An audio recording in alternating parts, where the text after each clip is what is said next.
সালটা ছিল ১৩৩৫ খ্রিস্টাব্দ। সূর্য তখন মাথার উপর আগুন ঢালছে। সাহারার বুক চিরে যে কাফেলা এগিয়ে চলেছিল তার ধুলো দেখা যাচ্ছিল মাইলের পর মাইল দূর থেকে।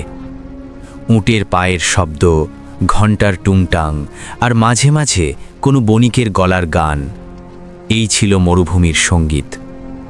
কাফেলার মাঝামাঝিতে বসেছিল ইউসুফ, মরক্কোর এক ছোট্ট গ্রামের ছেলে। সে বয়স ২০ও পেরোয়নি, চোখে স্বপ্ন, পায়ে অস্থিরতা।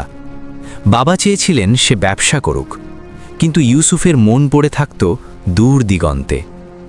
একদিন ভোররাতে একটা ছোট্ট পোটলা বেঁধে বেরিয়ে পড়েছিল সে। কোথায় যাবে জানত না, শুধু জানত যেতে হবে। তুম্বুকতু শহরে পৌঁছে কাফেলা থামল। শহরে ঢুকতেই ইউসুফের চোখ আটকে গেল। বাজারে শত শত মানুষ, কেউ আরবি বলছে, কেউ সোনহাই, কেউ বারবার ভাষায় চেঁচাচ্ছে। সোনার দোকান, লবণের স্তূপ, হাতির দাঁতের গাদা। গন্ধ আসছে মশলার, ঘামের, খেজুরের। একটা ছায়ায় বসেছিলেন বৃদ্ধ এক মানুষ, পরনে ভ্রমণের পোশাক, মুখে সাদা দাড়ি, হাতে একটা পাণ্ডুলিপি। তিনি লিখছিলেন। ইউসুফ কাছে গেল। হুজুর, আপনি কি এই শহরের মানুষ? বৃদ্ধ মাথা তুলে হাসলেন। না বাছা, আমি কোনো শহরের মানুষ নই, আমি পথের মানুষ। কোথা থেকে আসছেন? দিল্লি থেকে, তার আগে সমরকন্দ, তার আগে কনস্ট্যান্টিনোপল, তার আগে... বৃদ্ধ একটু থামলেন। তার আগে অনেক জায়গা। ইউসুফের চোখ বড় হয়ে গেল। এত জায়গা ঘুরেছেন আপনি? ঘোরা ছাড়া আমি বাঁচি না। বৃদ্ধ পাণ্ডুলিপির দিকে তাকালেন। দেখছো এটা?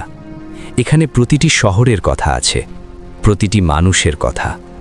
আমি বিশ্বাস করি প্রতিটি মানুষ একটা গল্প, প্রতিটি শহর একটা কিতাব।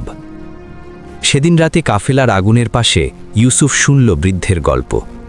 সিন্ধু নদীর ধারে কিভাবে ডাকাত পড়েছিল কাফেলায়, চীনের সম্রাটের দরবারে কিভাবে তিনি অতিথি হয়েছিলেন, মালদ্বীপের দ্বীপে কিভাবে প্রায় আটকে পড়েছিলেন, মালির সম্রাটের কাছ থেকে কিভাবে উপহার পেয়েছিলেন। ইউসুফ একটু একটু করে সামনে এগিয়ে আসছিল, যেন গল্পের টানে। আপনি ভয় পাননি কখনো? সে জিজ্ঞেস করল। বৃদ্ধ হাসলেন। পেয়েছি, অনেকবার। ঝড়ে জাহাজ ডুবতে দেখেছি, মরুভূমিতে পথ হারিয়েছি, জ্বরে কাঁপতে কাঁপতে মনে করেছি এখানেই শেষ। তিনি আবার থামলেন। কিন্তু প্রতিবার দেখেছি কোথাও না কোথাও একজন মানুষ এসে হাত বাড়িয়ে দেয়। অচেনা ভাষা, অচেনা মুখ, কিন্তু সেই হাত চেনা। আগুনের আলোয় ইউসুফ দেখল বৃদ্ধের চোখে জল।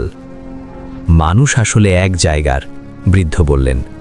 শুধু ঈশ্বর আমাদের ছড়িয়ে দিয়েছেন যাতে আমরা একে অপরকে খুঁজতে বেরোই।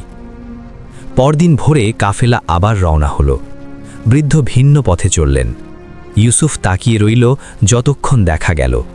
তারপর সেও পা বাড়াল, কিন্তু এবার তার পায়ে আর অস্থিরতা নেই, আছে উদ্দেশ্য। সে জানত না সেই বৃদ্ধের নাম কি, কিন্তু অনেক পরে একটা পুরনো কিতাবে সে পড়েছিল ইবনে বতুতা, মরক্কোর নাগরিক, যিনি ৩০ বছর ধরে পৃথিবীর পথে পথে হেঁটেছিলেন।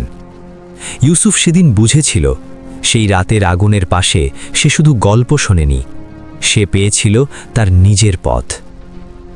ভ্রমণ প্রথমে তোমাকে বাকরুদ্ধ করে, তারপর তোমাকে গল্পকার বানিয়ে দেয়। তো বন্ধুরা, কেমন লাগলো আজকের গল্পটি? কমেন্ট করে আপনাদের মতামত জানাতে ভুলবেন না। আমাদের সাথে থাকার জন্য অনেক অনেক ধন্যবাদ।